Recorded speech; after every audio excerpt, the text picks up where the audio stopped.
I am Gunnery Sergeant Hartman, your senior review instructor. From now on, I will review lots of cool stuff. Well, any fucking time, sweetheart.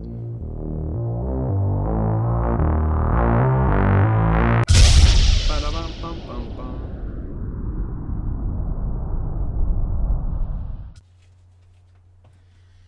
Oh my goodness gracious. Alright, we have the Asus Republic of Gamers. Awesome. Right there, just awesome. The choice of champions. Swift PG279Q. This is a 1440p gaming monitor.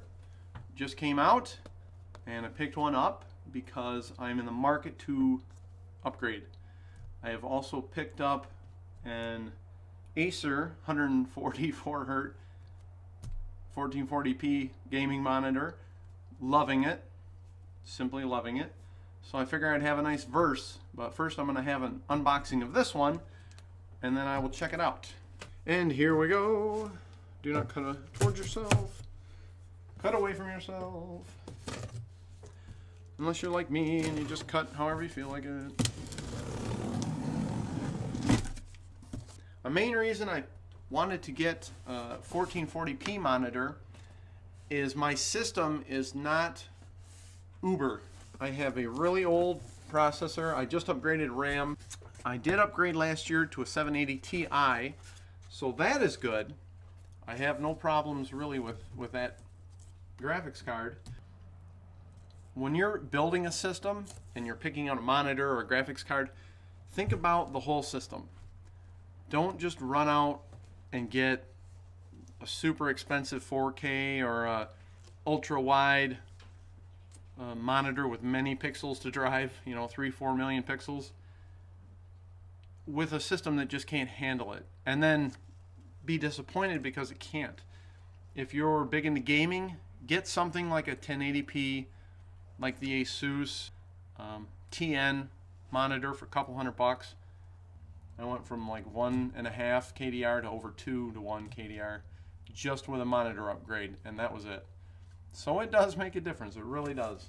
There's many other variables, of course. Alright, let's see what they gave us in the box. Paper, manual, an HDMI cable. This is display port. Here's your USB 3.0. Power brick. Power cord. Another thing they have is a CD with software. And in the box, it appears as though the stand is already mounted to the monitor. Let's get these things off. So this is what it's going to look like when you pull it out. It's going to have the covers on there to keep the dust and debris off of your new monitor. Screen looks alright. The bezel looks fairly nice. Let's show you the back. The back actually looks pretty nice. There's a light down here.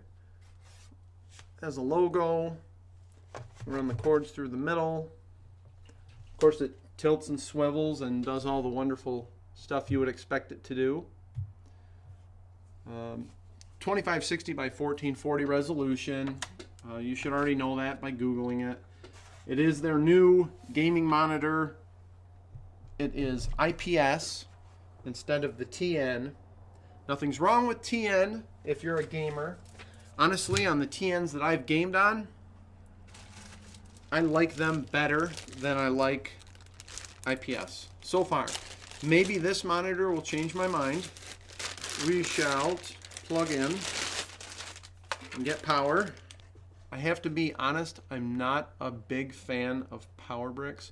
I understand that they want to get the heat generated from the AC to DC converter. You have AC power coming in from the wall, 60 hertz, 110, 15, 20 volts.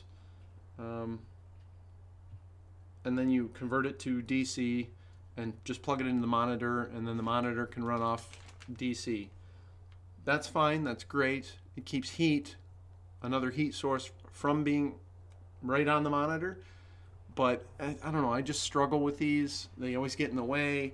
You're yanking on them, you know, it's just, I'm not a big fan of them in general.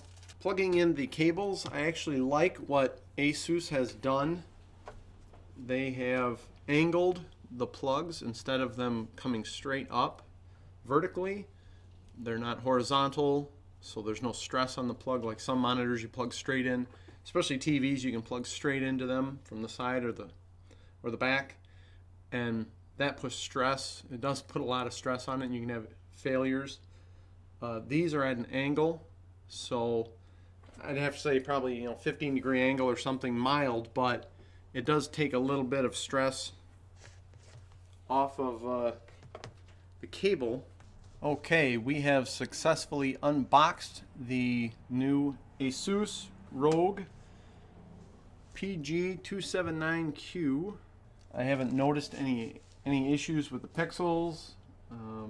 Some of the monitors, unfortunately, have had a lot of backlight bleed and dead pixels, but that's pretty much with all of the new monitors. There's a few that just get out of quality control, and manufacturers hate to have outliers.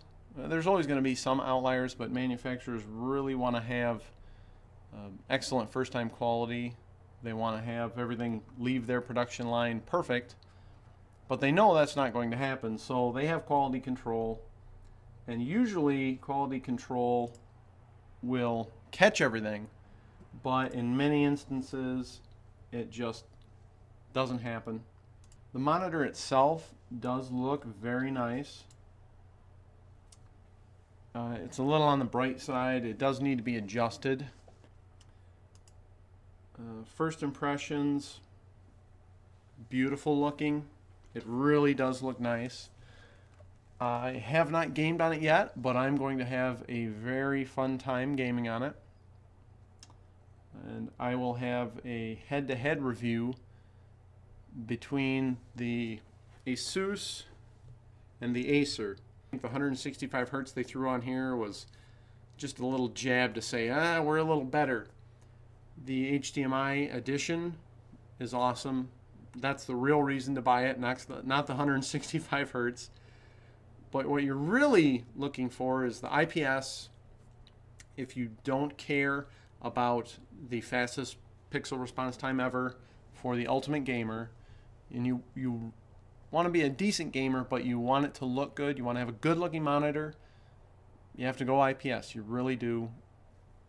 It's very expensive. That's a huge downside. It's a lot of money for a monitor. You can build a system for how much some of these new monitors cost. The new Acer ultrawide's $1,300 or something. That's not a bad system. That's a nice system for that much money. So hopefully they make it worth our while, and they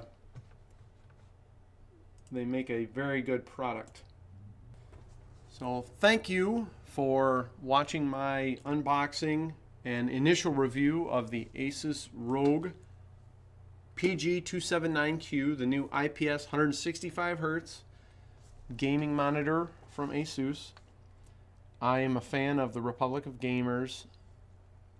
They are not inexpensive, but they are good. So you do, for the most part, get what you pay for.